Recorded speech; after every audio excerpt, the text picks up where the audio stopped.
जय हिंद everyone, welcome to YouTube channel government Rozgar. So friends, बात करने वाले हैं एसएससी एमटीएस की न्यू वैकेंसी की, new exam pattern, new syllabus के ऊपर, जहां पर मैं बात करूंगा आपके एसएससी एमटीएस के न्यू सिलेबस के ऊपर। जैसे कि आप सभी लोग पता है कि आपके एसएससी की तरफ से आपके एसएससी एमटीएस हवलदार का जो आपका एग्जाम पैटर्न है और आपका जो सिलेबस है वो कंप्लीटली चेंज कर दिया गया है। अगर सीधी सी भाषा में बोले तो आपके एसएससी की तरफ से आपके एसएससी एमटीएस का जो एग्जाम पैटर्न और सिलेबस है वो आपका अपडेट कर दिया गया है। अब यहाँ पर आपका सेशन फर्स्ट और सेशन सेकंड आपका कंडक्ट किया जाएगा, जिसमें आपके सब्जेक्ट वाइज आपका जो सिलेबस रहने वाला है उसको मैं डिस्कस करने वाला हूँ कि आपके सब्जेक्ट वाइज कौन कौन से आपसे टॉपिक पूछे जाएंगे, कितने नंबर्स के होंगे आपके, और आपका जो कितना टाइम आपको दिया जाएगा कंप्लीटली। सारी बातें इस वीडियो में डिस्कस करने वाले हैं। खासकर ये वीडियो उन स्टूडेंट्स के लिए काफी इंपॉर्टेंट रहने वाला है जो एसएससी एमटीएस की तैयारी कर रहे हैं या एसएससी एमटीएस की तैयारी करने की सोच रहे हैं।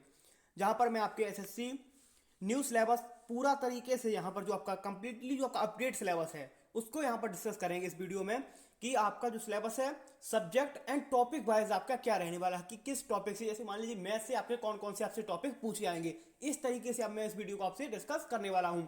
चलते फ्रेंड वीडियो को स्टार्ट करते हैं। वीडियो स्टार्ट करने पर रिक्वेस्ट है कि अभी तक आपने अगर चैनल को सब्सक्राइब नहीं किया तो एक बार जरूर कर लें, जिससे जब भी कोई नई वीडियो आती है तो उसकी इन्फॉर्मेशन मिल जाती है। ये आपको जो सिलेबस की पीडीएफ है जो एसएससी की तरफ से जारी की गई आपको हमारे टेलीग्राम चैनल पर मिल जाएगी।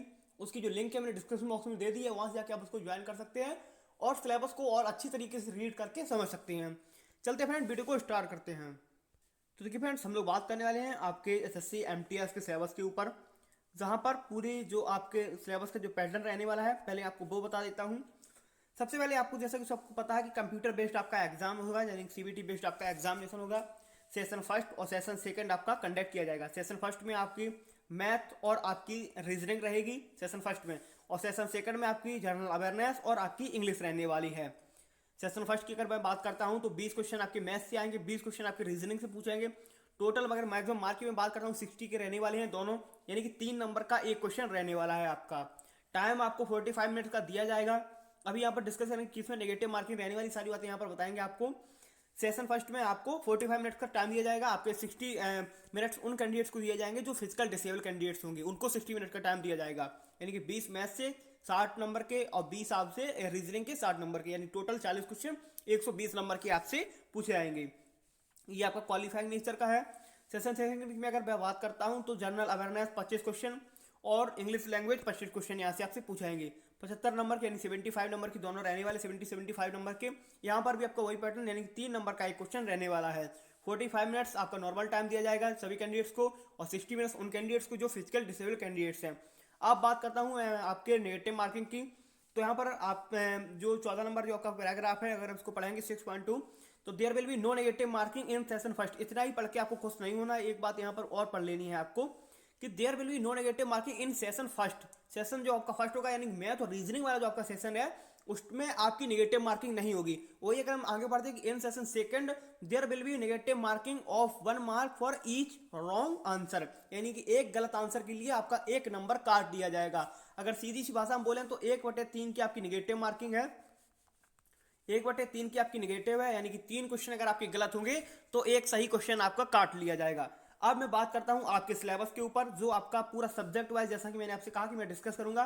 तो सबसे पहले मैं मैथ के सिलेबस को ही ले लेता हूं। यहां पर अगर मैं देखता हूं तो आपका कंप्यूटर बेस्ड एग्जाम है, जो आपका syllabus for computer based examination. सबसे पहले numeric ability and mathematics ability, जो आपकी यानी जिसको मैं मैथ बोलता हूँ, अर्थमेटिक या आपकी जिसमें एडवांस भी आपकी थोड़ी बहुत पूछी जाएगी।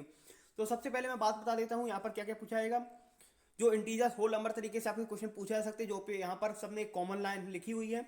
अगर मैं चैप्टर की बात करता हूँ तो एलसीएम एंड एचसीएफ, लासा मासा जो आपका पूछा जाता है, डेसिमल एंड फ्रैक्शन आपका यहाँ पे पूछा जाएगा, भिन्न वगैरह, relation between numbers, fundamental arithmetic operation and BODMAS. अगर सीधी सी भाषा में यहाँ पर भी बात बताएं आपको तो सरलीकरण से आपके क्वेश्चन पूछे जाएंगे, वो बोर्ड मास बेस्ड आपके क्वेश्चन हो सकते हैं। बात करते हैं आपके परसेंटेज आपसे पूछा जाएगा, यानी प्रतिशत आपसे पूछा जाएगा। रेशियो प्रोपोर्शन है आपका यहाँ पर, अनुपात समानुपात, वर्क एंड टाइम आपका, direct and inverse proportion, average.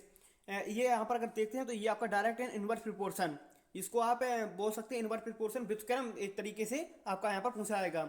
Average से, औसत से आपके क्वेश्चन पूछाएंगे। सिंपल इंटरेस्ट, साधारण ब्याज, प्रॉफिट एंड लॉस एंड लाभ हानि, डिस्काउंट छूट, एरिया एंड पैरामीटर जो आपका क्षेत्रफल और परिमाप, इस टाइप के बेसिक ऑफ जियोमेट्री फिगर्स, यानी कि आपका स्क्वायर हो गया, आपका आयत हो गया, रेक्टेंगल, और आपका जिस तरीके से भी जितने चैप्टर बनेंगे बेसिक्स यहाँ पर लिखा हुआ है कि बेसिक जियोमेट्री, जो भी आपका सबलंबी चतुर्भुज, समचतुर्भुज, जो भी आपके पूछे जाते हैं उस टाइप से आपकी यहाँ पर बेसिक आपसे 2D, सीधी सी भाषा में बोले तो 2D से जो आपके चैप्टर रहते हैं वो यहाँ पर आपके पूछे जाएंगे।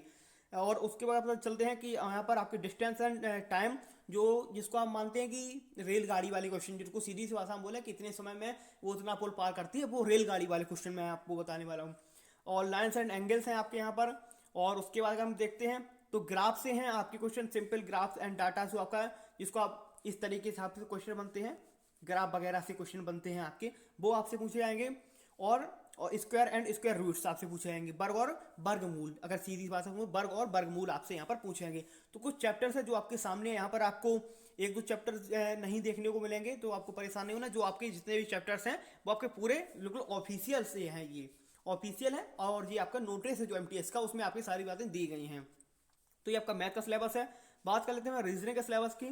तो रीजनिंग में मैं आपको चैप्टर्स बता देता हूँ कि आपके देखिए जनरल आपसे लर्निंग एबिलिटीज आपसे पूछेगा, और वो अल्फा न्यूमेरिक सीरीज टाइप की आपकी हो सकती हैं बेस्ड ऑन अल्फा न्यूमेरिक, जैसे 2 4, इसमें क्या इधर 8 लिखा हुआ है, मैंने एक एग्जांपल तौर पे आपको समझा दी है।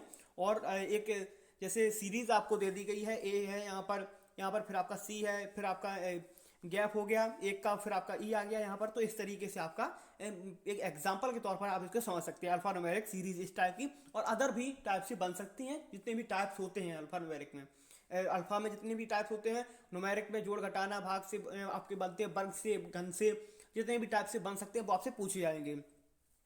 बाद में बात करता हूँ आपके सीरीज जो आपके अल्फान्यूमेरिक में कोडिंग डिकोडिंग आपसे पूछा जाएगा। एनालॉग है आपका, डायरेक्शंस है जो जिस दिशा दूरी मान सकते हैं, सीधा सीधा फॉलोइंग डायरेक्शंस है, उस तरीके से आप उसको ले सकते हैं, फॉलोइंग डायरेक्शंस को उस तरीके से आप ले सकते हैं। सिमिलैरिटी है यहाँ पर आपकी, और डिफरेंस यानी कि विषम छाटने वाले जो क्वेश्चन होते हैं, या इसमें जो विषम है उसको छाटिए, इस टाइप के क्वेश्चन। जम्बलिंग है आपकी, प्रॉब्लम सॉल्विंग है आपकी, और नॉन वर्बल रीजनिंग से आपकी वेन डायग्राम से आपकी जो जो आपकी नॉन वर्बल है वो डायग्राम बेस आपकी यहाँ पर रहने वाली है। एज से आपके क्वेश्चन, एज कैलकुलेशन वगैरह समझते हैं कि ए बी से 4 साल बड़ा है, इनकी 4 साल पहले वर्तमान या 4 साल बाद इनकी, या जिसको आप मान सकते हैं जिस तरीके से आप ये क्वेश्चन बनते हैं, यानी एज बेस आयु पर, ये इससे इतना बड़ा है, 4 साल बाद इनकी एज का अनुपात क्या होगा, या ये इससे 10 साल छोटा है, इस टाइप के आपकी एज कैलकुलेशन से क्वेश्चन। कैलेंडर से यहाँ पर देखने वाली बात है कि कैलेंडर से क्वेश्चन है, और क्लॉक से, ये दोनों चीजें यहाँ पर है, क्लॉक एंड कैलेंडर, तो दोनों चीजें यहाँ पर आपसे पूछी जाएंगी। बात कर लेता हूँ आपकी जनरल अवेयरनेस और इंग्लिश की। तो जनरल अवेयरनेस में देखिए, द बोर्ड कवरेज और the test will on social studies. तो देखिए यहाँ पर देखते हैं क्या क्या आपसे पूछा है। हिस्ट्री, इसके लिए मैं एक प्रॉपर वीडियो बनाऊंगा जीएस के ऊपर, कि जिसमें आपके कौन कौन से टॉपिक से कितने नंबर के, मैं आपसे बताऊंगा कि कितने नंबर के आपके क्वेश्चन पूछे जाते हैं। एक जो पुराना फॉर्मूला था उसमें कितने क्वेश्चन हिस्ट्री से आते थे, कितने ज्योग्राफी से, कितने पॉलिटी से, कितने आपकी इकोनॉमी से, कितने आपसे स्टैटिक्स से, जितने भी जिस टाइप से क्वेश्चन बन सकते हैं, कितने जीएस से। इस तरीके से वीडियो बनाऊंगा कि जिसमें आपको पूरा एक इंपॉर्टेंट चैप्टर्स आपको मिल सके और उसमें आप छांट सकें। तो देखिए यहाँ पर आपकी हिस्ट्री है, हिस्ट्री तीनों टाइप की, मॉडर्न, एंशिएंट, और आपकी जो मध्यकालीन वाली रहती है उसको। तो यहाँ पर देखिए ज्योग्राफी, आर्ट एंड कल्चर, कला और संस्कृति से आप जैसे मान सकते हैं कि वाद्य स्टैटिक में ये आ जाता है आपका चैप्टर, जिसको आप वाद्यंत्र वाले या शास्त्रीय नृत्य, लोक नृत्य, इस टाइप के आपको बनते हैं। सिविक्स है यानी, और फिर आपका इकोनॉमिक्स है। जनरल साइंस यानी जीएस से है। एनवायरमेंट यानी कि आपका पर्यावरण, जो आपका 10th स्टैंडर्ड का रहने वाला है। इंग्लिश लैंग्वेज की बात कर लेते हैं, तो आपके यहाँ पर basics of English languages in vocabulary, vocabulary अगर पोर्शन में समझूँ तो यहाँ पर वन वर्ड और इडियम्स भी इसके अंदर आ जाते हैं। उसके बाद ग्रामर, सेंटेंस स्ट्रक्चर है, सिनो एंटो है, एंड इट्स करेक्ट यूजेस हैं उनके।